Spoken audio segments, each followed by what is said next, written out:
ومصليا ومسلما وبعد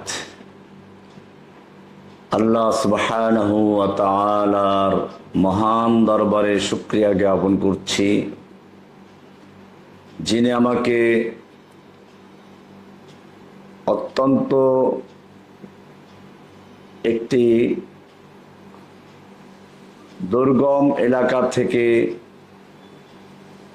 বাছাই করে এনে ইলমে দ্বীন অর্জন করার তৌফিক এনায়েত করেছেন। এরপরে ঢাকার তৎকালীন সময়ের আরবি বিশ্ববিদ্যালয় খ্যাত জামিয়া কোরআনিয়া আরাবিয়া লালবাগ মাদ্রাসা, সেখান থেকে জামিয়া রহমানিয়া ফারিগ হয়ে আবার দেওবন্দে যাওয়ারও তৌফিক এনায়েত করেছেন। এরপরে কোরআন ও হাদিসের সামান্য খিদমত করার জন্য কবুল করেছেন, এজন্য বলি আলহামদুলিল্লাহ। আমি আমার গোটা জীবনটাকে ওয়াকফ করে দিয়েছিলাম কোরআন এবং সুন্নাহর সঠিক ইলম প্রচারের জন্য, নিজে ইলম অর্জন করা, আমল করা এবং তদনুযায়ী মানুষকে সেদিকে আহ্বান করা। এক্ষেত্রে আমার কাছে যখন যেটা হক মনে হয়েছে আমি সেটা প্রচার করে গেছি। এক্ষেত্রে লাউমাতাল্লাইন, কোনো তিরস্কারকারী তিরস্কার, ভৎসনাকারীদের ভৎসনাকে পরোয়া করি নাই।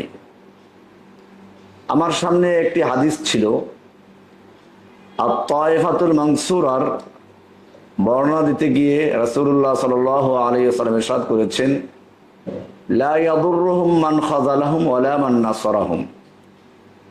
কে তাদের সাহায্য ত্যাগ করলো, কে তাদের সাহায্য করলো, এই পরোয়া তারা করবে না। আমার কাছে মনে হয়েছে আত-তায়েফাতুল মানসুরার অন্যান্য বৈশিষ্ট্যের সঙ্গে এটা অত্যন্ত গুরুত্বপূর্ণ একটি বৈশিষ্ট্য। এটা খুব কঠিন একটি বৈশিষ্ট্য, যেটার উপর অটল থাকা অনেকের পক্ষেই সম্ভব হয় না। তো আমি চেষ্টা করেছি বা করছি এই হাদিসকে সামনে রেখে, কে আমাকে সাহায্য করতে এগিয়ে আসলো, কে আমার সাহায্য ত্যাগ করলো, এইটা আমি কখনোই পরোয়া করি নাই, এখনো করি না। আমার যদি কোনো ভুল নিজের কাছে ধরা পড়ে, সেটা স্বীকার করতে আমার কাছে কখনোই সামান্য দ্বিধা দ্বন্দ্ব বা দ্বিধাবোধ করি নাই। এটাই হচ্ছে আমার প্রথমত নিজের জন্য একটা উসুল। দ্বিতীয়ত, আমাকে যারা ভালোবাসে তাদের প্রতিও এটাই নির্দেশনা ছিল যে আমাকে যারা ভালোবাসবে তারাও শুধু আল্লাহর জন্যই ভালোবাসবে। এক্ষেত্রে অন্য কোনো উদ্দেশ্য যদি কারো থাকে তো তাদের উচিত হবে আমার থেকে দূরে সরে যাওয়া, আমাকে তাদের থেকে দূরে রাখা। আমি ব্যক্তিগতভাবে নিজেকে কখনোই কোনো দলের সঙ্গে সম্পৃক্ত করতে আগ্রহী নই। বিশেষ করে যখন থেকে কোরআন এবং হাদিসের কিছু সহিহ ইলম অর্জন করার তৌফিক আল্লাহ তাআলা ইনায়েত করেছেন, সঠিক জ্ঞান অর্জন করার আল্লাহ তাআলা সুযোগ দিয়েছেন, তখন থেকে আমি নিজেকে কোনো দলের পরিচয় কখনো দেইনি। আমি সবসময় বলেছি যে আমি একজন মুসলিম। এটাও মূলত কোরআন থেকেই নেওয়া। আমার বিভিন্ন বক্তব্যে এটা পরিষ্কার করা আছে, মিল্লাতা আবিকুম ইব্রাহিম হুয়া সাম্মাকুমুল মুসলিমিন। আমাদের পিতা ইব্রাহিম আলাইহিস সালাম আমাদের নামকরণ করেছেন মুসলিম। এরপরে আমি কোরআনকে গবেষণা করে দেখলাম যে কোরআন আমাকে এই পরিচয় দিতেই বলেছে। ইরশাদ হয়েছে, আমান আহসানু কওলাম মিম্মান দাআ ইলাল্লাহি ওয়া আমিলা সালিহান ওয়া ক্বালা ইন্নানি মিনাল মুসলিমিন। ওই ব্যক্তির চেয়ে আর ভালো কথা কার হতে পারে যে মানুষকে আল্লাহর দিকে আহ্বান করবে। বাহ, এটা সুন্দর একটি কথা যে আল্লাহর দিকে আহ্বান করবে। আমি আমার নীতি পেয়ে গেছি এখানে। ও আমেলা সালিহান, এবং সে নিজে নেক আমল করে। আমি চেষ্টা করি এটার উপর আমল করার জন্য। এরপরে আল্লাহ তাআলা এখানে বলেছেন ওয়াকালা ইন্নানি মিনাল মুসলিমিন, এবং সে নিজের পরিচয় দেয় আমি একজন মুসলিম। এখানেও আমি দেখলাম যে আমাকে আল্লাহ তাআলা এই পরিচয় দিতে বলেছেন। এরপরে দেখলাম যে এই পরিচয় নিয়ে আমাকে মরতে বলা হয়েছে। কোরআনে আরেকটা আয়াতে বলা হয়েছে ইয়া আইয়ুহাল্লাযীনা আমানুত্তাকুল্লাহা হাক্কা তুকাতিহি ওয়া লা তামুতুন্না ইল্লা ওয়া আনতুম মুসলিমুন। হে ঈমানদারগণ, তোমরা আল্লাহকে যথাযথ ভয় করো এবং মুসলিম অবস্থা ছাড়া মৃত্যুবরণ করো না। তাহলে দেখলাম যে আমাদের নামকরণ করা হয়েছে মুসলিম, পরিচয় দিতে বলা হলো মুসলিম, মরতে বলা হলো মুসলিম অবস্থায়। আবার মৃত্যুর পরে যে প্রশ্নগুলো হবে তার মধ্যে সর্বপ্রথম প্রশ্ন হবে তোমার দিন কি ছিল, উত্তর হবে ইসলাম। তাহলে আমার এর বাইরে আর কোনো পরিচয়ের কোনো প্রয়োজন নেই। আমি সিদ্ধান্ত নিলাম এটাই, এবং সেই সিদ্ধান্তের উপরই আছি। এটাই ছিল যুগে যুগে সত্যিকার অর্থে যারা আল্লাহর দ্বীনের অনুসারী ছিল তাদের পরিচয়। আমি কোরআন থেকে পেয়ে গেলাম ইব্রাহিম আলাইহিস সালাম সম্পর্কে আল্লাহ বলছেন মা কানা ইব্রাহিমু ইয়াহুদিয়্যান ওয়ালা নাসরানিয়ান ওয়ালাকিন কানা হানিফাম মুসলিমা। ইব্রাহিম ইহুদিও ছিলেন না, নাসরানিও ছিলেন না, তিনি ছিলেন একজন হানিফ মুসলিম, একনিষ্ঠ মুসলিম। হানিফ মুসলিম, হানিফ শব্দের অর্থ তাফসীরে লেখে মা ইলান আন জামিউল বুতলানি ইলাল হক, সমস্ত বাতিলকে প্রত্যাখ্যান করে ত্যাগ করে সত্যের দিকে যে ধাবিত হয় তাকেই বলা হয় হানিফ। ইব্রাহিম ছিলেন এমন একজন হানিফ মুসলিম। আমি এখানেও চিন্তা করলাম যে বাতিলকে ত্যাগ না করা পর্যন্ত কেউ হানিফ হতে পারে না। এরপরে আমি আরো দেখতে পেলাম ইব্রাহিম আলাইহিস সালামের পরে তার সন্তানরা তারাও মুসলিম ছিলেন। কোরআন বলছে ওয়াসা বিহা ইব্রাহিম বানিহি ওয়া ইয়াকুব ইয়া বানিয়া ইন্নাল্লাহা আসতাফা লাকুমুদ-দীন ফালা তামুতুন্না ইল্লা ওয়া আনতুম মুসলিমুন। এই আয়াতে স্পষ্ট করে দিল যে ইব্রাহিম, ইয়াকুব আলাইহিস সালাম, ইসহাক আলাইহিস সালাম তারা তাদের সন্তানদেরকে ওসিয়ত করেছেন যে তোমরা মুসলিম অবস্থা ছাড়া মৃত্যুবরণ করবে না। তাহলে ক্লিয়ার হয়ে গেলাম যে আমার মূল পরিচয় হচ্ছে আমি একজন মুসলিম, আমার একটা দিন আছে, সেটাও কোরআনে বলা আছে ইন্নাদ-দীনা ইনদাল্লাহিল ইসলাম, আল্লাহর কাছে মনোনীত দিন হচ্ছে ইসলাম। এখন প্রশ্ন হচ্ছে যে ইসলাম ছাড়া অন্য কোনো দিন মেনে চলা যাবে কিনা। তো সেক্ষেত্রে দেখলাম যে না, সেই ফাঁকফোকর আল্লাহ তাআলা বন্ধ করে দিয়েছেন, সেই সুযোগ আল্লাহ তাআলা রাখেন নাই। কোরআনে একটা আয়াতে বলা হচ্ছে ওয়া ইয়াবতাগি গায়রাল ইসলামি দীনান ফালা ইউকবালা মিনহু ওয়া হুয়া ফিল আখিরাতি মিনাল খাসিরিন। যে ব্যক্তি ইসলাম ছাড়া অন্য কোন দিনের মধ্যে কল্যাণ তালাশ করবে, মুক্তি অন্বেষণ করবে, খুঁজে বেড়াবে, ফালা ইউকবালা মিনহু, তার থেকে কিছুই গ্রহণযোগ্য হবে না। ওয়া হুয়া ফিল আখিরাতি মিনাল খাসিরিন, সে আখিরাতে অবশ্যই ক্ষতিগ্রস্তদের অন্তর্ভুক্ত হবে। তার মানে আবু জাহেল, আবু লাহাব, উতবা, শাইবা, ফেরাউন, নমরুদ, হামান এদের কাতারে সে চলে যাবে, সে কখনোই নবীদের কাতারে থাকবে না। এবারে দেখলাম যে ঠিক আছে, ইসলাম ছাড়া অন্য কোনো দিন অন্বেষণ করা যাবে না, কিন্তু ইসলাম রেখে অন্য কোনো দিনের কিছু নিলাম, সমস্যা কি? কিন্তু আল্লাহ তাআলা সে ফাঁকফোকর বন্ধ করে দিয়ে বলছেন আল ইয়াউমা আকমালতু লাকুম দীনাকুম, আজকে আমি তোমাদের জন্য তোমাদের দিনকে মোকাম্মাল করে দিলাম, পরিপূর্ণ করে দিলাম। ওয়া আতমামতু আলাইকুম নি'মাতি, এবং আমার নিয়ামত তোমাদের উপরে তামাম করে দিলাম, পূর্ণ করে দিলাম। রাদিতু লাকুমুল ইসলাম দীনা, এবং ইসলামকে তোমাদের জন্য দিন হিসাবে মনোনীত করলাম। এখানে দেখা গেল যে ইসলাম পূর্ণ হয়ে গেছে। এখান থেকে আমি আরেকটি রাস্তা খুঁজে পেলাম, ইসলাম যখন পূর্ণ হয়ে গেল তাহলে এই ইসলামের মধ্যে আর নতুন কিছু ঢুকানোর সুযোগ নেই। যেমন মনে করুন একটা বিল্ডিং, 10 তলা 20 তলা বিল্ডিং, এটার নির্মাণ কাজ শেষ হয়ে গেছে, এখন আর কোনো কাজ বাকি নেই। এই সময় কেউ একটা স্বর্ণের বা হীরকের ইট নিয়ে আসলো, বললো যে এই ইটখানা আপনার এই বিল্ডিং এক জায়গায় লাগান, খুব সুন্দর ইট, মূল্যবান ইট। আমি বললাম যে না, এটা আমার এই বিল্ডিং এ লাগাবার কোনো সুযোগ নেই। বলে না, এটা তো অনেক মূল্যবান, পুরো বিল্ডিং এর যে মূল্য তার চেয়ে অনেক মূল্য পাথরটার। আমি বললাম যত মূল্যবানই হোক, লাগানোর সুযোগ নেই। আপনি তারপরেও আমাকে পিড়াপিড়ি করতে লাগলেন।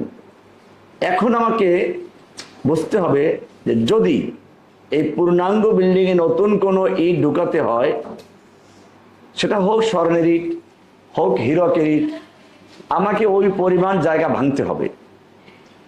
ঠিক তেমনি ভাবে আল্লাহর রাসূল সাল্লাল্লাহু আলাইহি ওয়াসাল্লাম উদাহরণ দিয়েছেন যে ইসলামের দ্বীনের নির্মাণ কাজ শুরু হয়েছে সেই আদম আলাইহিস সালাম থেকেই। একটা মাত্র ইট বাকি ছিল, সেই ইটটা হচ্ছে আমি, মুহাম্মদ সাল্লাল্লাহু আলাইহি ওয়াসাল্লাম। আমাকে দিয়ে ইসলামের ইমারত, ইসলামের বিল্ডিং এর নির্মাণ কাজ সমাপ্ত হয়েছে। এই কথারই উপরে আল্লাহ তাআলা মোহর লাগিয়ে দিয়েছেন, সিল মেরে দিয়েছেন এই আয়াত দিয়ে। সূরা আলে ইমরানের 3 নম্বর আয়াত, আল-ইয়াউমা আলে ইমরান মায়দা 3 নম্বর আয়াত, আল-ইয়াউমা আকমালতু লাকুম দীনাকুম ওয়া আতমামতু আলাইকুম নি'মাতি ওয়া রাদিতু লাকুমুল ইসলাম আদ-দীনা। আজকে আমি তোমাদের জন্য তোমাদের দিনকে কামেল ও মুকাম্মাল করে দিলাম, পরিপূর্ণ করে দিলাম, এবং আমার নিয়ামত তথা ওহির যে নিয়ামত নাজিল হচ্ছিল এটা সমাপ্ত করে দিলাম, এবং ইসলামকেই তোমাদের দিন হিসেবে মনোনীত করলাম। এর মাধ্যমে মূলত আল্লাহর নবীর সেই কথা যে ইসলামের ইমারত নির্মাণ করতে গিয়ে একটা মাত্র ইট বাকি ছিল, আমি হচ্ছে সেই সর্বশেষ ইট, এরপরে আর কোনো নতুন ইট সংযোজন করার সুযোগ নেই। আল্লাহর নবীর এই কথাটাকে আল্লাহর এই আয়াত দিয়ে মোহরাঙ্কিত করে দেওয়া হয়েছে। সুতরাং আল্লাহর দেওয়া ইসলাম পরিপূর্ণ, এখানে নতুন কোনো কিছু ঢোকানোর সুযোগ নেই। এটা আমরা এই আলোচনায় পরিষ্কার হয়ে গেলাম। আমি এই আয়াতগুলো অনুযায়ী নিজেকে বিশ্বাস করালাম যে ইসলাম পূর্ণাঙ্গ দিন এবং ইসলামের মধ্যে সবকিছু আছে। সুতরাং ইসলামের জন্য অন্য কিছু ধার করার কোনো দরকার নেই। এই সিদ্ধান্তের উপর স্থির থাকতে গিয়ে আমাকে অনেক কিছু বর্জন করতে হয়েছে। পরিষ্কার সেটা হচ্ছে এই, আল্লাহর দিন যখন পরিপূর্ণ, আল্লাহর রাসূলের মাধ্যমে পূর্ণাঙ্গতা লাভ করেছে, তাহলে এক্ষেত্রে আর কোনো ব্যক্তির নতুন কোনো তরিকা তৈরি করার সুযোগ নেই। আমি সিদ্ধান্ত নিয়েছি লা ইলাহা ইল্লাল্লাহ, আল্লাহ ছাড়া কারো হুকুম মানব না। আর আল্লাহর হুকুম যে মানব, সেটাও মানব মন গড়া নিজের মতো নয়, বা অন্য কোনো ব্যক্তির মতে নয়। সেটার জন্য আমি দ্বিতীয় একটা অংশ, মুহাম্মদুর রাসূলুল্লাহ, আল্লাহর রাসূল সাল্লাল্লাহু আলাইহি ওয়াসাল্লাম দেখানোর তরিকাটাই আমার তরিকা। অর্থাৎ আমি আল্লাহর হুকুমকে পালন করব মুহাম্মদ সাল্লাল্লাহু আলাইহি ওয়াসাল্লামের দেখানো তরিকা অনুযায়ী। আমি সালাত আদায় করব, হুকুমটা আল্লাহর। কিভাবে আদায় করব? মুহাম্মদুর রাসূলুল্লাহ, আল্লাহর রাসূলের দেখানো তরিকা অনুযায়ী। আর আল্লাহর রাসূল আমাকে সেটাই বলেছেন, সল্লু কামা রাআইতুমুনি উসাল্লি, তোমরা সালাত আদায় করো ঠিক তেমনি ভাবে যেভাবে তোমরা আমাকে সালাত আদায় করতে দেখতে পাচ্ছ। এমনি ভাবে আল্লাহর রাসূল সাল্লাল্লাহু আলাইহি ওয়াসাল্লাম হজ করার সময় বলেছেন, খুযু আন্নী মানাসিকাকুম, খুযু আন্নী মানাসিকাকুম, তোমরা আমার থেকে হজের বিধানগুলো জেনে নাও, আমি যেভাবে হজ করছি তোমরা সেভাবে হজ করবে। এখানেও দেখলাম আল্লাহ তাআলা হজ ফরজ করেছেন, বিধানটা আল্লাহ, ওয়ালিল্লাহি আলান নাসি হিজ্জুল বাইতি মান ইসতাতা ইলাইহি সাবিলা। তাই হজ করতে হবে, বিধানটা ফরজ করেছেন আল্লাহ। কিভাবে করতে হবে? তরিকা হচ্ছে মুহাম্মদুর রাসূলুল্লাহ সাল্লাল্লাহু আলাইহি ওয়াসাল্লামের তরিকা, তিনি যেভাবে শিখিয়েছেন। কোরআনে এটাই বলা আছে, কুল ইন কুনতুম তুহিব্বুনাল্লাহ ফাত্তাবিউনি, যদি তোমরা আল্লাহকে ভালোবাসতে চাও আমার আনুগত্য করো, অনুসরণ করো, ইউহিব্বুকুমুল্লাহ, তবেই তোমাদেরকে আল্লাহ ভালোবাসবেন। এছাড়া কোরআনের অসংখ্য আয়াত রয়েছে যেখানে আল্লাহ এবং আল্লাহ রাসূলের ইতাআত করতে বলা হয়েছে। বলা হয়েছে মাইয়ুতির রাসূল ফাকাদ আতা আল্লাহ, যে ব্যক্তি আল্লাহর রাসূলের ইতাআত করলো, আনুগত্য করলো, অনুসরণ করলো, সে আল্লাহরই অনুসরণ করলো।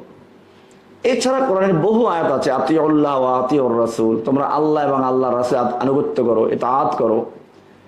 এখান থেকে আমি পরিষ্কার হয়ে গেলাম যে আমার জীবনের গাড়ি চলবে দুইটা চাকার উপরে। রেলগাড়ি যেমন দুই চাকার উপরে চলে, সামনে মানুষ পায়, গরু পায়, ছাগল পায়, কেটে নিয়ে চলে যায়। আর যদি বড় কোনো কিছু পড়ে যেটা ওই রেলগাড়ির পক্ষে কেটে নেওয়া সম্ভব নয়, তখন সে নিজে কাত হয়ে পড়ে যায়, ছিটকে যায়, কিন্তু কাউকে সাইড দেয় না। ঠিক একজন মুমিন হিসাবে আমার জীবনের সিদ্ধান্ত হচ্ছে এই যে আমার গাড়ি চলবে দুই চাকায়, লা ইলাহা ইল্লাল্লাহ, আল্লাহ ছাড়া কারো বিধান মানবো না, মুহাম্মদুর রাসূলুল্লাহ, সেই আল্লাহর বিধান রাসূলের তরিকা ছাড়া অন্য কোনো তরিকায় মানবো, চলবো না। এখন এইটার বিরুদ্ধে যদি সামনে কেউ দাঁড়ায়, সে আলেম হোক, মাশায়েখ হোক, পীর হোক, বুজুর্গ হোক, আমি আমার সাধ্য মতো তাকে কেটে নিয়ে চলে যাব, অর্থাৎ তাকে আমি মানব না। আর যদি এমন কিছু পড়ে যায় যার মোকাবেলা করা আমার সম্ভব নয়, আমাকে তখন কাত হয়ে পড়ে যেতে হবে, যেমন জেলে গিয়েছিলাম, এটাই কাত হয়ে পড়ে যাওয়া, সাইড দেওয়ার কোনো সুযোগ নেই। এই গাড়িটা চলবে আখিরাতমুখী, তাওহীদ এবং রিসালাতের গাড়ি চলবে আখিরাতে জান্নাতমুখী হয়ে। ইহদিনাস সিরাতাল মুস্তাকিম, এটাই সিরাতুল মুস্তাকিম। সিরাত মানে রাস্তা নয়, মানুষ ভুল করে এটা। সিরাত মানে হচ্ছে পুল।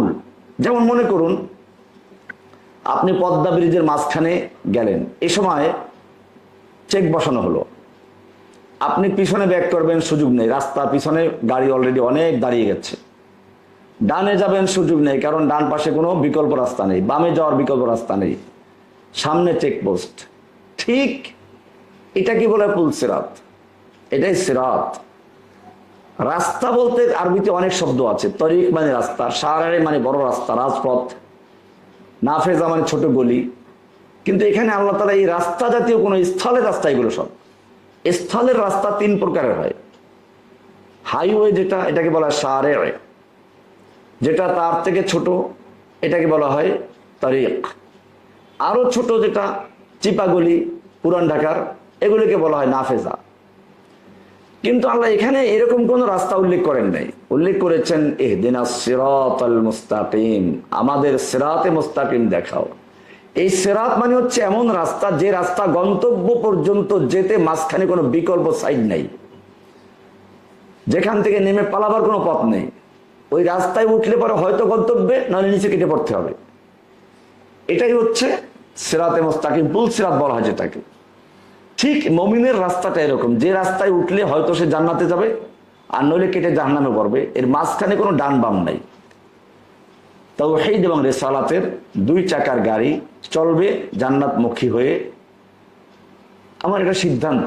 হ্যাঁ, আমি অনেক কিছু আমল করতে পারি না, সেটা ভিন্ন কথা, আমারও তো আমল নেই, অনেক ছোট মানুষ। কিন্তু ওই যে একটা আরবি কবিতা পড়েছিলাম, উহিব্বুস সালিহিনা ওয়া লাস্তু মিনহুম লাআল্লাল্লাহ ইয়ারযুকুনি সালাহা, আমি সালেহিনদের ভালোবাসি, নেককারদের ভালোবাসি, যদি আমি তাদের মতো কেউ নই, হতে পারে আমার এই ভালোবাসার কারণে আল্লাহ তাআলা তাদের মতো আমাকেও কবুল করে নেবেন। আমি আল্লাহ ওয়ালাদের সোহবাতে থাকা, সংস্পর্শে থাকা, এর গুরুত্বকে কখনোই ছোট করে দেখি না, কারণ দেখার সুযোগও নেই। আল্লাহ কোরআনে বলেছেন, ইয়া আইয়ুহাল্লাযীনা আমানুত্তাকুল্লাহ ওয়া কুনু মাআস সাদিকিন, সাদিকিনদের সঙ্গী হও। অবশ্য সাদিকুন কারা, তার ব্যাখ্যা আল্লাহ নিজেই দিয়েছেন, যেটা সূরা হুজুরাতের 15 নম্বর আয়াতে বলা আছে, ইন্নামাল মুমিনুনা আল্লাযীনা ইযা যুকির ইন্নামাল মুমিনুনা আল্লাযীনা আমানু বিল্লাহি ওয়া রাসূলিহি সুম্মা লাম ইয়ারতাবু ওয়া জাহাদু বিআমওয়ালিহিম ওয়া আনফুসিহিম ফি সাবিলিল্লাহ উলাইকা হুমুস সাদিকুন। এরকম আরো সূরা বাকারার 188 নম্বর আয়াত, এরকম ভাবে সূরা হাশরের ভিতরে উল্লেখ করা আছে।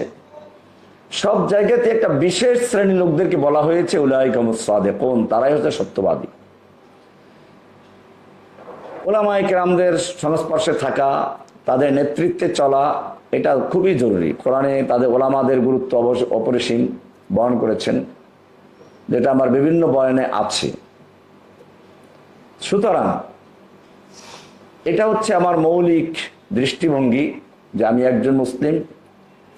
এখন থাকলো যে অন্য অন্য দল যারা করে তাদের ব্যাপারে, তা দল করতে পারে যদি কোরআন সুন্নাহ অনুযায়ী হয়। একজন কামার, সে লোহার কাজ করে বলে তার নাম হয়ে গেছে কামার, যদিও সে মানুষ।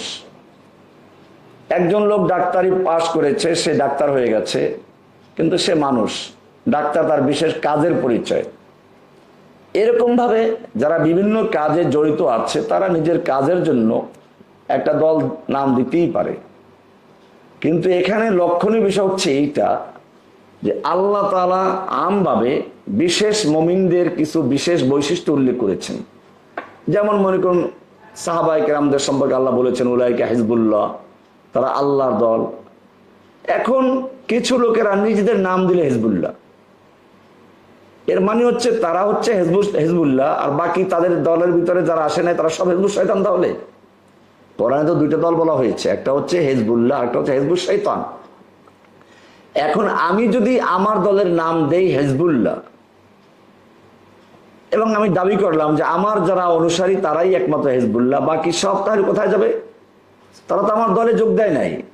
তাহলে আমি তাদেরকে ইচ্ছায় হোক অনিচ্ছায় হোক, বুঝে হোক না বুঝে হোক, প্রত্যক্ষ হোক পরোক্ষ হোক, আমি তাদেরকে হিজবুল শয়তানের দিকে ঠেলে দিলাম।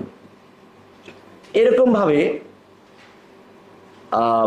হাদিসে বলা আছে ফালজাম জামাত আল মুসলিমিন। ফিতনার যুগ সম্পর্কে একটা হাদিস আসছে এরকম, যখন কোনো দল খুঁজে না পাওয়া যায়, ফিতনা শুরু হয়েছে, তখন তুমি জামাত আল মুসলিমিন, মুসলিমদের জামাকে তোমার আঁকড়ে ধরো। এখানে জামাতুল মুসলিমিন নামে একটা দল থাকবে, সেই দলকে ধরে রাখতে হবে, বিষয়টা এরকম নয়। কিন্তু অতীব দুঃখের বিষয় হচ্ছে যে এই যে হাদিসে বলা হলো জামাত আল মুসলিমিন, বাস একটা গ্রুপ নিজেদের নাম দিল জামাতুল মুসলিমিন। এখন এটাই যদি জামাতুল মুসলিমিন হয় এবং এই দিকে আল্লাহর রাসূল কাউকে ইঙ্গিত করেন, তাহলে বাকিরা কি মুসলিমদের জামাত থেকে বিচ্ছিন্ন হয়ে গেল? এরকম হাদিসে বলা হয়েছে ফাআউতিরু ইয়া আহলাল কোরআন। এটা মুসলিমদের একটা বৈশিষ্ট্য হচ্ছে, বিশেষ বৈশিষ্ট্য, তারা কোরআনের অনুসারী হবে। এখান থেকে একদল নিজেদের নাম দিল আহলুল কোরআন, যারা হাদিসকে অস্বীকার করে। এর মানে দ্বারা এরকম যে ওই লোকগুলোই আহলুল কোরআন, বাকি সব আহলুল খবিস বা আহলুল কোরআন বাদ দিয়ে তারা অন্য পথে চলছে। হাদিসে আর একটা নাম আছে আহলুল হাদিস। এখন একদল লোক নিজেদের নাম দিল আহলুল হাদিস। এখন তাহলে ওই দলের সদস্য যারা, তারা বাদে গিয়ে সবাই হাদিসকে আহলুল হাদিস নয়। মুসলিমদের যারা সত্যিকার অর্থে যারা, এমনকি যারা মাযহাবের অনুসারী, তারাও হাদিসকে মানে। হ্যাঁ, হাদিসকে তারা ইমামদের এক একটা মত অনুযায়ী গ্রহণ করেছেন। এখন যদি আহলুল হাদিস নামে একটা দল হয়ে যায় এবং সেই দলের অনুসারী যারা, তারাই নিজেদেরকে আহলুল হাদিস মনে করে, বাকির আহলুল হাদিস নয়, বিষয়টা এমন নয়। সুতরাং এক্ষেত্রে আমার স্পষ্ট বক্তব্য হচ্ছে যে আমি ফিকহি মাসাইলের ক্ষেত্রে আমার দৃষ্টিভঙ্গি হচ্ছে এই যে আনা মুতাসাহিল, আমি এই ব্যাপারে উদার নমনীয়। আমি হানাফি, শাফি, হাম্বলি, মালিকি এদেরকে যেমন আহলুস সুন্নাহ ওয়াল জামার অন্তর্ভুক্ত মনে করি, ঠিক একইভাবে আহলুল হাদিস বা সালাফি যারা, তাদেরকেও আহলুস সুন্নাহর অন্তর্ভুক্ত মনে করি। আমি তাদেরকে আহলুস সুন্নাহর থেকে বাহিরে মনে করি না।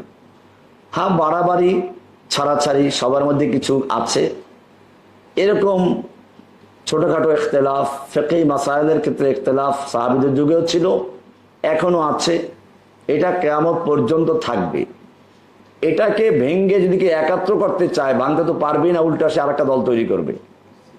এই জন্য আমার কাছে ওই বক্তব্যটা ভালো লাগে। সম্ভবত এটা জালকাঠি নেসারাবাদ মাদ্রাসার একজন প্রতিষ্ঠাতা মুহাদ্দিস, যিনি একসময় সরসিনা আলিয়া মাদ্রাসার মুহাদ্দিসও ছিলেন, কায়েদ শাহ হুজুর নামে খ্যাত, উনি একটা থিওরি পেশ করেছিলেন এক সময়, আল ইত্তিহাদ মাল ইখতিলাফ, অর্থাৎ বিরোধ থাকা সত্ত্বেও ঐক্যবদ্ধ হওয়া। তার মানে হচ্ছে ছোটখাটো বিষয়ে বা ফিকহি বিষয়ে মতবিরোধ থাকলেও ইসলামের বীরত্বের স্বার্থে ঐক্যবদ্ধ হওয়া। আমার কাছে মনে হচ্ছে এটা একটা ভালো সমাধান এর চেয়ে সুন্দর সমাধান আর খুঁজে পাওয়া মুশকিল। সুতরাং আমি আমার এই বিষয়গুলোতে, ফিকহি বিষয়গুলোতে বলবো যে আমার দৃষ্টিভঙ্গি হচ্ছে যে যদিও বিভিন্ন রকমের মতবিরোধ রয়েছে, তা সত্ত্বেও মৌলিক বিষয়ে আমরা ঐক্যবদ্ধ হব। চেষ্টা করব সম্পূর্ণভাবে ঐক্যবদ্ধ হতে। কিন্তু যেহেতু আমি আগেই বলেছি এটা আগেও সম্ভব হয় নাই, এখনো সম্ভব হচ্ছে না, ভবিষ্যতেও হবে কিনা জানি না, কাজে এইটার পিছনে সময় ব্যয় না করে বরং যার যার দৃষ্টিভঙ্গি সে লালন করুক, যার যার দৃষ্টিভঙ্গির পক্ষে সে দলিল পেশ করুক, আমরা ওইগুলো নিয়ে বিরোধী লিপ্ত হব না। ইসলামের বীরত্বের স্বার্থে আমরা ঐক্যবদ্ধ হব। যেটা কোরআনেও বলা আছে, কুল ইয়া আহলাল কিতাবি তাআলাউ ইলা কালিমাতিন সাওয়াইন বাইনানা ওয়া বাইনাকুম আল্লা না'বুদা ইল্লাল্লাহ ওয়া লা নুশরিকা বিহি শাইআ ওয়া লা ইয়াত্তাখিযা বা'দুনা বা'দান আরবাবাম মিন দুনিল্লাহ। আমরা এক আল্লাহ ছাড়া অন্য কারো ইবাদত করব না, আল্লাহর সঙ্গে কাউকে শরীক করব না, এবং আমাদের মধ্যে নিজেরা আল্লাহর পরিবর্তে একে অপরকে রব বানাবো না। তো এটা সুন্দর সমাধান যে এই তাওহীদের ক্ষেত্রে আমরা ঐক্যবদ্ধ হব, যদিও ফিকহি বিষয়ে বিভিন্ন মতামত থাকতেই পারে। এরপরে রইল রাজনৈতিক যে বিভিন্ন দল আছে, সেক্ষেত্রে আমার দৃষ্টিভঙ্গি, আমি আগেই বলেছি যে আমার দৃষ্টিভঙ্গি হচ্ছে এই যে ইসলাম একটি পূর্ণাঙ্গ দিন। পূর্ণাঙ্গ দিন সেহেতু ইসলাম প্রতিষ্ঠার জন্য যে পদ্ধতি, সেটা অবশ্যই ইসলামে আছে। যদি ইসলামে নাই থাকবে তাহলে পূর্ণাঙ্গ হবে কি করে? অথচ আল্লাহ পূর্ণাঙ্গ বলেছেন। আল্লাহ যখন পূর্ণাঙ্গ বলেছেন, আল্লাহর কথায় কোনো ভুল নেই, অবশ্যই ইসলামের ভিতরেই ইসলাম প্রতিষ্ঠার রূপরেখাও আছে। সেটা আল্লাহর রাসূল সাল্লাল্লাহু আলাইহি ওয়াসাল্লাম নিজেও বাস্তবায়ন করে দেখিয়েছেন। তিনি মক্কাতে প্রথম তাওহীদের দাওয়াত পেশ করেছেন। দাওয়াতের মাধ্যমে একটা জনগোষ্ঠী তৈরি হয়েছে, এবং সেই জনগোষ্ঠী তাওহীদের দাওয়াত দেওয়ার পরেই মক্কায় টিকে থাকতে পারে নাই, হিজরত করেছেন। হিজরত করার পরে মদিনায় সে একই দাওয়াত চালিয়ে গেছেন। একটা গণজোয়ার তৈরি হয়েছে, বিপ্লব তৈরি হয়েছে, সকলেই সেখানে ইসলাম গ্রহণ করেছে। এমনকি যারা ইসলামকে মনে প্রাণে মেনে নিতে পারে নাই, তারাও নিজেদের স্বার্থের জন্য ইসলামকে গ্রহণ করতে বাধ্য হয়েছিল। মদিনার মুনাফিকদের অবস্থা সকলেই জানা, তারা তো প্রকৃতপক্ষে মুসলিম নয়। আল্লাহ বলেছেন, মিনান নাসি মান ইয়াকুলু আমান্না বিল্লাহি ওয়া বিল ইয়াউমিল আখির ওয়া মা হুম বিমুমিনিন। মানুষের মধ্যে অনেক মানুষ এমন আছে যারা মুখে বলে আমরা আল্লাহকে বিশ্বাস করি, পরকালকে বিশ্বাস করি, অথচ তারা মুমিন নয়। আল্লাহ বলেছে মুমিন নয়, ওয়া মা হুম বিমুমিনিন। তাহলে তারা কি? তারা বাহ্যিকভাবে ইসলাম গ্রহণ করেছে, অন্তরে মুমিন নয়, তারা মুনাফিক। এই মুনাফিকরা কেন ইসলাম গ্রহণ করলো? বাধ্য করলো কি তাদেরকে? আসলে পরিবেশটা এমন হয়ে গেছিল যে মদিনায় যদি সামাজিকভাবে টিকে থাকতে হয়, রাজনৈতিকভাবে টিকে থাকতে হয়, অর্থনৈতিকভাবে টিকে থাকতে হয়, তাহলে তাদের ইসলাম গ্রহণ করা ছাড়া বিকল্প কিছু ছিল না। তাই তারা বাধ্য হয়ে মৌখিকভাবে ইসলাম মানতে বাধ্য হয়েছিল, কিন্তু প্রকৃতপক্ষে তারা ইসলাম কবুল করে নাই। আমাদের সমাজে এরকম একটা ইসলামের বিপ্লব আসা সম্ভব আল্লাহ রাসূল সাল্লাল্লাহু আলাইহি ওয়াসাল্লামের তরিকা অনুসরণ করে, যেভাবে সাহাবা কিরাম করেছেন, এবং যুগে যুগে এটার বাস্তব নমুনাও আছে। এই যে সাম্প্রতিক ছাত্রদের একটা আন্দোলন হলো, এটা কিভাবে হলো? এটা হচ্ছে এই যে মানুষের মধ্যে একটা বিষয় আস্তে আস্তে ধীরে ধীরে তৈরি হতে লাগলো, একটা ক্ষোভ তৈরি হয়েছিল। এই ক্ষোভটা এমন এক পর্যায়ে চলে গেল যেটা দল মত নির্বিশেষে সকলের মধ্যেই এটা খুব জায়গা করে নিয়েছিল, এবং সুযোগের অপেক্ষায় ছিল বিস্ফোরণ ঘটার। ছাত্ররা যখন আন্দোলনে নামলো, তখন সেই ক্ষোভের বহিঃপ্রকাশ ঘটলো, বিস্ফোরণ ঘটলো। কাজেই আমরাও যদি আল্লাহর রাসূলের সেই দেখানো তরিকা মতে ঐক্যবদ্ধভাবে তাওহীদের দাওয়াত দিতে পারি, মানুষকে বুঝাতে পারি যে যেই কোরআন দিয়ে আমরা সালাত আদায় করি, এই কোরআন দিয়ে দেশ চলবে, এই কোরআন দিয়ে সংসদ চলবে, এই কোরআন দিয়ে আদালত চলবে, এই কোরআন দিয়ে ব্যাংক চলবে। তাহলে এই মানুষগুলো যারা ভোর রাতে আকিমুস সালাতের গুরুত্ব বুঝে ঘুম বাদ দিয়ে ঠান্ডা পানি উযু করে মসজিদে যায়, সেই লোকগুলো অবশ্যই একামতের দিনের জন্য নিজের সর্বাত্মক পেশ করতে পারবে। এটাই হচ্ছে একামতের দিনের ক্ষেত্রে আমার নিজের ব্যক্তিগত দৃষ্টিভঙ্গি। থাকলেও অন্য যারা করেন, যেহেতু তারা একটা তাবিলের ভিত্তিতে কাজটা করেন, ইজতেহাদ করেন, কাজে এক্ষেত্রে আমার তাদের নিয়ে কোনো আলোচনা নেই। এটা আমি আমার সাধারণ বক্তব্য বলেছি, সংক্ষিপ্তকে এখানেও বলে দিচ্ছি। এই গেল কয়েকটি বিষয়।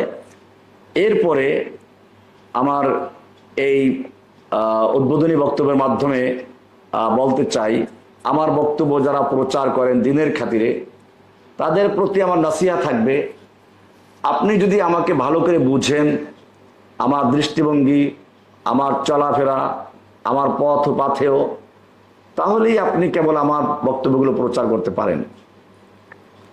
সেক্ষেত্রে আপনার প্রতি নাসিহা হচ্ছে এই যে, প্রথমে আপনি নিজেকে তৈরি করুন যে আমি শুধুমাত্র আল্লাহকে সন্তুষ্ট করার জন্যই কাজটা করব, পার্থিব নামের জন্য বা পার্থিব কিছু পয়সা উপার্জনের জন্য নয়। এমনটা যদি আপনি করেন, আপনাকে আমি পরামর্শ দিব যে না ভাই, আপনি অনুগ্রহ করে আমার সঙ্গে যুক্ত হওয়ার কোনো প্রয়োজন নেই, আমার বক্তব্য প্রচার করার দরকার নেই। আপনি খামাখা জেল খাটবেন, কষ্ট করবেন, দুনিয়াতেও লাভ হবে না, আখেরাতেও লাভ হবে না। আপনি যে লাভের চিন্তা করেন তা কিন্তু সব শেষ হয়ে যাবে একবার জেল খাটলেই।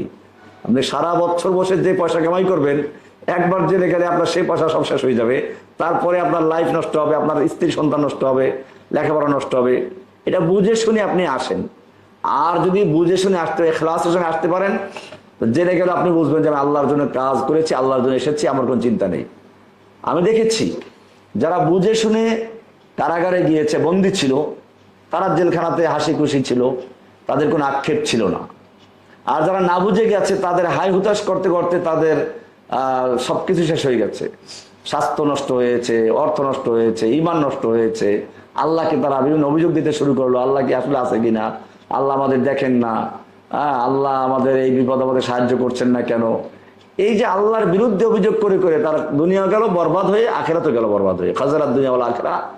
কাজে আপনি প্রথমেই মনে রাখবেন, আপনি যদি আমাকে বুঝেন, ভালোবাসেন, আলা বাসীরা হন, তাহলে আপনাকে ওই সেই সূরা ইউসুফের 108 নম্বর আয়াতের দিকে আপনাকে দাওয়াত দিব, যেখানে বলা আছে কুল হাদিহি সাবিলি, আসো এটাই আমার পথ, আদউ ইলাল্লাহ, আমি আল্লাহর দিকে আহ্বান করি, আলা বাসীরা, জেনে বুঝে, বাসীরা এটা গুরুত্বপূর্ণ শব্দ একটি, আলা বাসীরাতিন, জেনে বুঝে আমি আল্লাহর দিকে আহ্বান করছি। আনা ওয়া মানিত্তাবাআনি, আমি এবং আমাকে যারা ফলো করে, ফলোয়ার যারা, তারা। এটা আল্লাহ রাসূলকে বলা হচ্ছে যে আপনি বলে দিন, কুল, আপনি বলুন আপনার অনুসারীদেরকে, আপনাকে যারা ভালোবাসে, আপনার দিন যারা গ্রহণ করছে, আপনার দিন যারা প্রচার করছে, তাদেরকে জানিয়ে দিন, হাদিহি সাবিলি, এটাই হচ্ছে আমার পথ, আদউ ইলাল্লাহ, আমি আল্লাহর দিকে আহ্বান করি, না কোনো দলের দিকে, না কোনো মতের দিকে, না কোনো ব্যক্তি পূজারীর দিকে, একমাত্র আল্লাহর দিকে আহ্বান করি।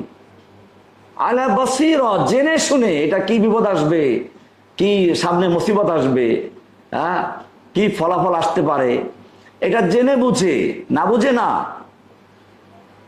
আলা বাসীরা, এই শব্দটা ভালো করে মুখস্থ করে নেবেন। এরপরে বলা হচ্ছে আনা ওয়া মানিত্তাবাআনি, এটা আমার কাজ এবং আমাকে যারা ভালোবাসে তাদের কাজ। সুতরাং আমরা ঐক্যবদ্ধ হব এই আয়াতের ভিত্তিতে। কেন হব? যে দায়িত্ব আল্লাহ রাসূলকে আল্লাহ তাআলা দিয়ে পাঠিয়েছিলেন, আমি একথা বারবার আমার লেকচারে পরিষ্কার করে দিয়েছি।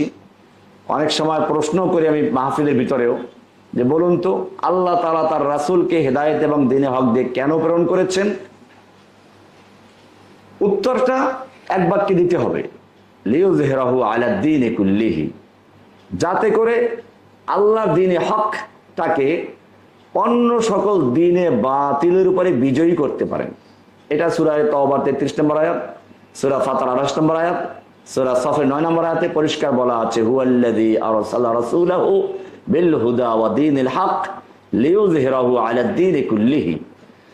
তিনি আল্লাহ যিনি তার রাসূলকে হেদায়েত এবং দ্বীনে হক দিয়ে প্রেরণ করেছেন, যাতে করে তিনি আল্লাহর দেওয়া দ্বীনে হকটাকে অন্য সকল দ্বীনে বাতিল উপরে বিজয়ী করতে পারেন। তো অন্য সকল দ্বীন বলতে কি বোঝায়, এটা ব্যাপক অর্থে মনে রাখতে হবে।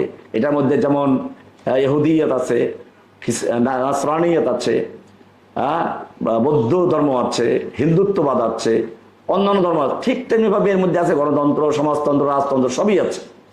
এই সব মতবাদের উপরে, সব দ্বীনে বাতিলের উপরে আল্লাহ তাআলা দ্বীনে হককে বিজয়ী করার জন্য প্রেরণ করেছেন। সুতরাং এটা বুঝে শুনে যদি আপনি আসতে পারেন আসুন, নতুবা আপনি খামাখা কষ্ট করে দুনিয়াও নরবরত করেন, না খান তার থেকে কিছু ডাল ভাত খান, বিরিয়ানি খান, পোলাও খান, মাসুদ সাহেবের সাথে যোগাযোগ করেন, ভালো হবে আপনার জন্য। হ্যাঁ, নিজে একজন পীর হয়ে যান, আরো ভালো হবে। হ্যাঁ, খামাখা আমাদের সাথে এসে আপনি কষ্ট করে দুনিয়াতেও জেলখানায় যাবেন, আখেরাতেও জাহান্নামে যাবেন, এই কষ্ট করার কোনো প্রয়োজন নেই। এরপরে আমি বলবো, এরপরেও যারা আমার সঙ্গে থাকতে চান তাদেরকে বলবো যে আপনারা মেহেরবানি করে আমার কোনো লেকচার বক্তব্যকে কাট করবেন না। দেখা যায় যে ছোট ছোট কাট করবেন, হ্যাঁ করতে পারেন কারা, যাদের সেরকম এলেম আছে, জ্ঞান আছে, বিষয়বস্তু সম্পর্কে জানা আছে। একটা বিষয়বস্তুর পূর্ণাঙ্গ লেকচার পূর্ণ না হওয়া পর্যন্ত কাট করা ঠিক হবে না। আমি দেখেছি জেলে বসে আমার কিছু লেকচার কাট করে কেউ প্রচার করেছে। যেমন একটা লেকচার আছে কোরআন বোঝা সম্পর্কে। আমি সেখানে একটা লেকচারে বলেছি যে কোরআন পড়ার জন্য 15 এলেমের দরকার নেই। আপনি কোরআন পড়েন, বুঝেন, না বুঝলেও আমাদের কাছে জিজ্ঞেস করবেন। হ্যাঁ, যারা মুফাসসিরে কোরআন হবে, তাফসীর করবে, তাদের অবশ্যই দরকার আছে 15 এলেমের। এলমে নাহু, এলমে সরফ, এলমে ওরুজ, এলমে কাফি, এলমে ফাসাদ, এলমে বালাগাত, এলমে মাআনি, এলমে বদি, এগুলো সব জানতে হবে। না জানলে সে মুফাসসির হবে কি করে? তাহলে আমার বক্তব্য ছিল এরকম, কে বলেছে কোরআন বোঝার জন্য 15 এলেমের প্রয়োজন আছে? এতটুকু কাট করে দিল, কিন্তু পরে যে আছে যে তবে হ্যাঁ যারা মুফাসসির হতে চায় তাদের জন্যই 15 এলেমের প্রয়োজন আছে, এটা বাদ দিয়ে দিল। আপনি তো আমাকে অজ্ঞ বানাই দিলেন। এটা যারা আলেমরা শুনে তারা মনে করবে যে রহমান সাহেব এটা কি জানে না যে আল-ইতকান ফি উলুমিল কোরআনের ভিতরে এই কথাগুলো উল্লেখ আছে যে একজন মুফাসসিরের জন্য, যারা কোরআনের তাফসীর করবে, যারা কোরআনের মাআনি বয়ান করবে, ব্যাখ্যা দিবে, তাদের অবশ্যই এই এলেমগুলো থাকতে হবে, 15টা এলেম থাকতে হবে। হ্যাঁ, যারা নিজে বোঝার জন্য কোরআন পড়বে, সে কোরআন বুঝবে, পড়বে। যেখানে না বুঝবে সেখানে বলা আছে ফাসআলু আহলা যিকরি ইন কুনতুম লা তা'লামুন, যেখানে বুঝে আসবে না ওটা আলেমদেরকে জিজ্ঞেস করে নাও। আওয়ামদের মাসলা হলো একটা, খাওয়াসদের মাসলা একটা। শ্রোতাদের মাসলা, সাধারণ মুসলিমদের মাসলা হচ্ছে কোরআন তারা পড়বে, বাংলায় পড়ুক, ইংলিশে পড়ুক, যে যেটা পারে পড়বে, বোঝার চেষ্টা করবে, আমল করবে। হ্যাঁ, যেখানে কঠিন বুঝে আসতেছে না সেখানে বলা হচ্ছে ফাসআলু আহলা যিকরি, আলেমদের কাছে জেনে নিবে। এটা পাবলিকের মাসলা।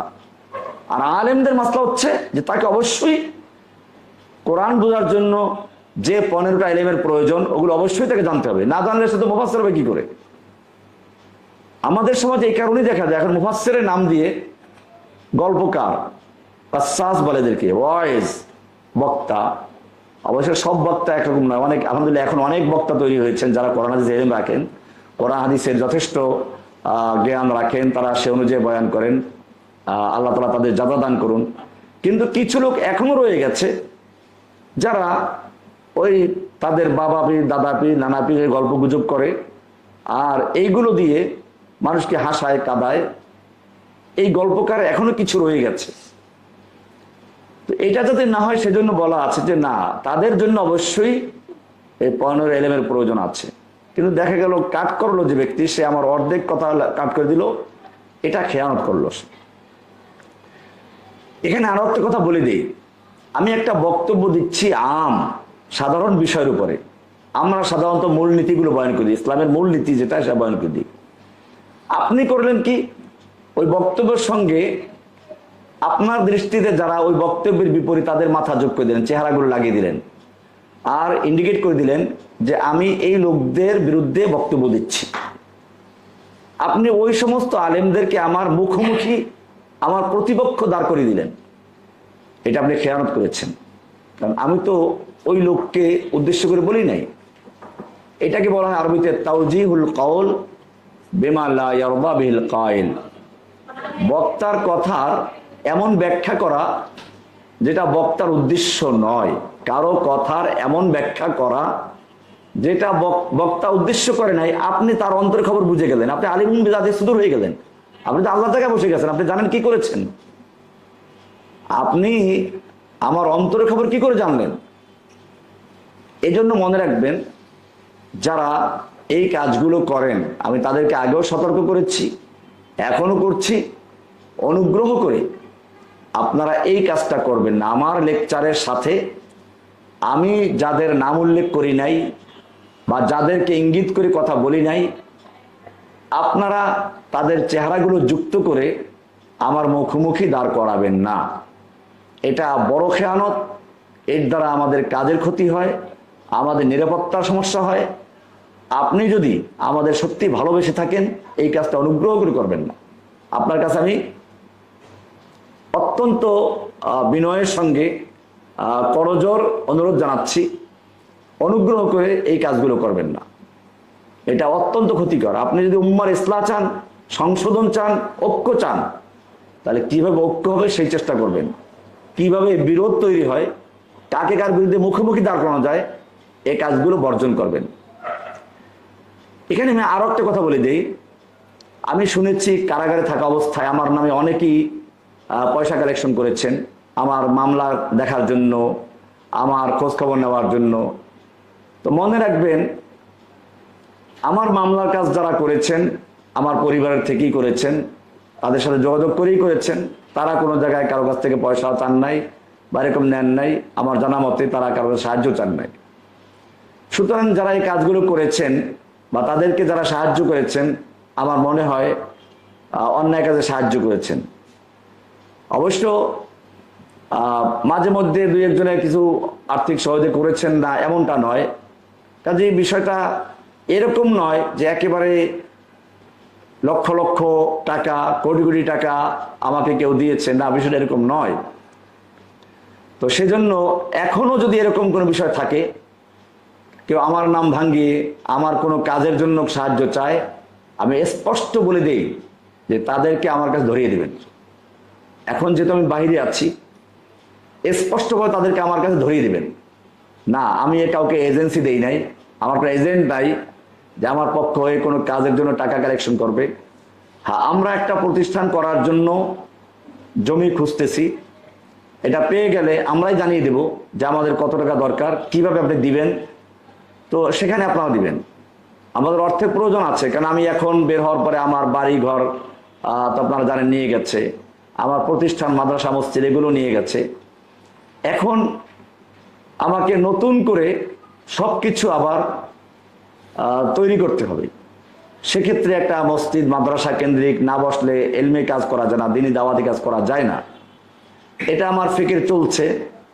ইনশাআল্লাহ যদি আমি এমন একটা জায়গা পেয়ে যাই যেখানে একটা মসজিদ মাদ্রাসা করার মতো ব্যবস্থা হয়, তো সেক্ষেত্রে আমি আপনাদেরকে জানাবো, এবং সেক্ষেত্রে আমরা জানিয়ে দিব কিভাবে আপনি সাহায্য করবেন, কোথায় টাকা পয়সা দিবেন। এটা না জানানো পর্যন্ত আপনারা খবরদার কারা মাধ্যমে টাকা পয়সা দিয়ে বিভ্রান্ত হবেন না, ধোঁকা খাবেন না, কাউকে ধোঁকার মধ্যে ফেলবেন না, ধোঁকা খাবেন না, এ বিষয়গুলো খেয়াল রাখা। আর আমি হয়তো আল্লাহ যদি সুযোগ দান করেন, কয়েকদিনের মধ্যে ওমরায় চলে যাওয়ার খেয়াল আছে। তো এক্ষেত্রে কিছুদিন বন্ধ থাকবে আমার এসব কার্যক্রম, ইনশাআল্লাহ দেশে ফেরার পরে আবার চালু হবে। এক্ষেত্রে যে সকল মাহফিলগুলো নেওয়া আছে তাদের অনুরোধ করব যে আপনারা বিকল্প ব্যবস্থা করে রাখবেন। আর মাহফিলের ক্ষেত্রে আমি আরেকটা কথা বলে দিই, আপনারা অনেকেই আমাকে যোগাযোগ করেন, মাহফিল চান। মূলত আমি শারীরিকভাবে অসুস্থ, মানসিকভাবেও এখন বিপর্যস্ত। এখন পর্যন্ত নিজেকে গুছিয়ে উঠতে পারিনি। আমি এখন হাসপাতালেই বেশিরভাগ থাকা পড়ে অসুস্থ চিকিৎসার জন্য। কাজে মাহফিল করার জন্য যে মানসিক এবং শারীরিক প্রস্তুতির প্রয়োজন, সেটা এখনো হয়ে ওঠে নাই। আর দ্বিতীয়ত, আমার বিষয়টা আপনারা জানেন যে এত সহজ নয়। সে কারণে আপনারা যারা মাহফিল চান তাদের প্রতি নাসিহা থাকবে, উপদেশ থাকবে, আপনারা ধৈর্য ধারণ করুন। পরিবেশ পরিস্থিতি তৈরি হোক, শারীরিকভাবে মানসিকভাবে তৈরি হই, তারপরে ইনশাআল্লাহ আগামী বছর থেকে আল্লাহ তৌফিক দিলে প্রোগ্রাম করা যাবে। আর তাও এরকম হবে, আমি আমার কোনো প্রোগ্রামে কোনো টাকা পয়সা নেই না। হ্যাঁ, আমার যদি গাড়ি ভাড়া নেই, ওই গাড়ি ভাড়াটা আপনারা দিতে পারেন, অথবা আপনাদের গাড়ি দিয়ে আমাকে বাসার থেকে নিয়ে গেলেন, যেখানে থাকে সেখানে নিয়ে যাবেন, আবার সেখানে পৌঁছে দিবেন, এটা আপনার দায়িত্ব। কিন্তু মাহফিলের কোনো বিনিময়ে আমি গ্রহণ করি না, এটা আমার নীতির একটা অংশ। বিশেষ করে আমি জেল থেকে বের হওয়ার পরে আমি এটা জেল বসেই, কারাগারে বসেই আমি নিয়ত করেছি যে আল্লাহ যদি আমাকে জীবিত অবস্থায় আবার পুনর্জীবন দান করেন, দিনের কথা বলার সুযোগ দান করেন, আমি আল্লাহর দিনের খেদমত করব সম্পূর্ণ আল্লাহর জন্য। যেভাবে আম্বিয়ায়ে কেরাম বলেছেন, ইয়া কওমি লা আসআলুকুম আলাইহি আজরা, হে আমার কওম, আমি তোমাদের কাছে কোনো বিনিময় চাচ্ছি না। ইন আজরিয়া ইল্লা আলাল্লাহ, আমার আজর, আমার বিনিময়, আমার পারিশ্রমিক একমাত্র আল্লাহর কাছেই, আল্লাহই দিবেন। আমি নবীদের এই সুন্নাহটাকে পালন করতে চাই। কোরআনে আরো বলা আছে, আপনাদেরকে বলা আছে, ইত্তাবিউ মান লা ইয়াসআলুকুম আজরান ওয়া হুম মুহতাদুন, তোমরা অনুসরণ করো তার যে তোমাদের কাছে কোনো আজর বা বিনিময় চায় না, অথচ তারা হেদায়েত প্রাপ্ত। সুতরাং আমি নিজের জন্য এই নীতিমালা নির্ধারণ করেছি যে আমার এখন থেকে কোনো মাহফিলে ওয়াজের জন্য কোনো বিনিময় পারিশ্রমিক গ্রহণ করব না। সুতরাং আমরা মাহফিলের পরে এই পকেটে টাকা দিয়ে আমাকে লজ্জা দিবেন না, এটা আমি মনে করি আমাকে লজ্জা দেওয়া, আমাকে ছোট করা, আমার দিনই কাজটাকে ব্যাহত করা। আপনাদের কাছে করজোর অনুরোধ থাকবে, যদি কোনো জায়গায় মাহফিলে যাই আপনারা এই কাজটা করবেন না। এখানে আরো একটা কথা বলে দিই, অনেকে হাদিয়া দেওয়ার জন্য মাহফিলের পরে বা আগে মুসাফা করেন, মুসাফাহার সাথে টাকা দেন, এটা আরেকটা বেয়াদবি। মুসাফা একটা সুন্নাহ, এটা হাতের সাথে হাত মেলানো সুন্নাহ, কিন্তু এর সাথে টাকা দিয়ে একটা দিনই কাজকে দুনিয়ার দিকে ধাবিত করে দেওয়া, এটাও আমার মনে হয় সুন্নাহর সাথে একটা অসদাচরণ বলে মনে হয়, বেয়াদবি মনে হয়। সুতরাং কেউ হাদিয়া দিতে চাইলে হাদিয়া তো দেওয়াও সুন্নাত, নেওয়াও সুন্নাত, অবশ্যই দেবো, নেবার কেন, কিন্তু দেওয়ার পদ্ধতিটা ওইরকম না। আপনি আলাদাভাবে টাকা পয়সা দিলেন, আপনি বলেই দিলেন যে সাহেব আমি কিছু আপনাকে হাদিয়া দিতে চাই, যদি গ্রহণ করতেন, আমি যদি মুনাসিব মনে করি গ্রহণ করবো, কারণ সকলের হাদিয়া নেওয়াও ঠিক না। আপনি আমাকে হাদিয়া হয় মোহাব্বতের বিনিময়ে, আপনার সঙ্গে আগে আমার মহাব্বত কায়েম করতে হবে, মহাব্বত কায়েম হলে পরে আপনি আমাকে বিনিময় দিবেন, হাদিয়া দিবেন। এটা হলো হাদিসে বলা আছে, আলা আদুল্লুকুম আলা মা তাহাবাবতুম বিহি, আল্লাহ রাসূল বলেছেন আমি কি বলবো তোমাদেরকে তোমরা কিভাবে একে অপরকে ভালোবাসবে। এরপরে বলেছেন তাহা দাও, তোমরা একে অপরকে হাদিয়া পেশ করো। তাহলে হাদিয়া হচ্ছে ভালোবাসা, আল্লাহর জন্য মহাব্বত করার একটা প্রতীক, একটা নমুনা। সুতরাং আপনার মধ্যে আমার মধ্যে ভালোবাসা তৈরি হওয়া, তারপরে আপনি হাদিয়া দিলে সেটা গ্রহণ করা যায়। নতুবা আন্দাজে আপনি মোসাফা করলেন, 2 টাকা ধরাই দিলেন, এটা আমার মনে হয় সুন্নাহ অনুযায়ী কিনা আমার এ ব্যাপারে আরো ভাবতে হবে। বাকি আমি আমার জন্য বলছি, অন্যদের জন্য না, আমি আমার জন্য বলছি যে আমার সাথে এরকম কেউ না করাটাই উচিত হবে। আমি এটা পারমিশন দিচ্ছি না। মোসাফা করবো আমরা আল্লাহর জন্য, মহানাকে আল্লাহর জন্য। হাদিয়া দিলে আপনি আলাদা সময় দিতে পারলে দিলেন, না দিতে পারলে সমস্যা নেই, এই নিয়ে আপনার ভাবনা নেই। তো এই কয়েকটা নির্দেশনা আমি আমার জন্য দিলাম। আর ভবিষ্যতে মাহফিলের জন্য আপনাদের পিড়াপিড়ি করে লাভ নেই। কারণ হলো কি, আমাদের মাহফিলগুলো আমরা নিজেরাই বন্টন করে দিব, যে প্রতি জেলায় এক একটা করে মাহফিল থাকবে। সেটা ওই এলাকায় আমাদের যারা জাগাঙ্কি থাকবে, ভালোবাসার আলেম ওলামা থাকবে, আলেম ওলামাদের নেতৃত্বে মাহফিলগুলো হবে। সেখানে স্থানীয় যারা মাদ্রাসার আসাদায়ে কেরাম, মসজিদের আইম্মায়ে কেরাম, তারা মিলে আপনাদের আওয়ামদের সঙ্গে নিয়ে যেখানে একটা বড় ধরনের গ্যাদারিং হতে পারে সেখানে হাজির থাকা। কারণ আমাদের মাহফিলগুলো হচ্ছে একটা দাওয়া প্রোগ্রাম, ইসলামের কিছু মৌলিক বিষয় দাওয়াত দিই। সুতরাং এটা যাতে করে সকলেই ফায়দা প্রাপ্ত হয়, সকলেই লাভবান হয়, সেরকম একটা স্থানে নির্ধারণ করা। তো সামনের দিক থেকে আমাদের প্রোগ্রামগুলো এভাবেই থাকবে। বড় কোনো প্রতিষ্ঠানে, মাদ্রাসায় সেটা হতে পারে, অথবা জেলাওয়ারি এক একটা প্রোগ্রাম থাকবে।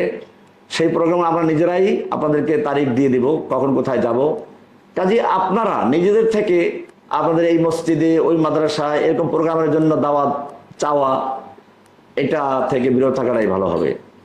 এই মৌলিক কয়েকটি কথা বললাম, আরও যখন যে প্রয়োজনীয় কথাগুলো আসবে ইনশাআল্লাহ আমাদের এই ওয়েবসাইটের মাধ্যমে আমরা সেগুলো জানিয়ে দেব। আল্লাহ তাআলা আমাদের সকলকে সত্যিকার অর্থে দিনের জন্য, ইমানের জন্য, ইসলামের জন্য, কোরআন ও সুন্নাহর অনুসরণের জন্য এবং সর্বোপরি আল্লাহর জমিনে আল্লাহর দ্বীনকে বিজয়ী করার জন্য কবুল করুন, আমিন। ওয়া সাল্লাল্লাহু তাআলা আলা নবিয়িনা মুহাম্মদ ওয়া আলা আলিহি ওয়া সাহবিহি আজমাইন। আসসালামু আলাইকুম ওয়া রাহমাতুল্লাহি তাআলা ওয়া বারাকাতুহু।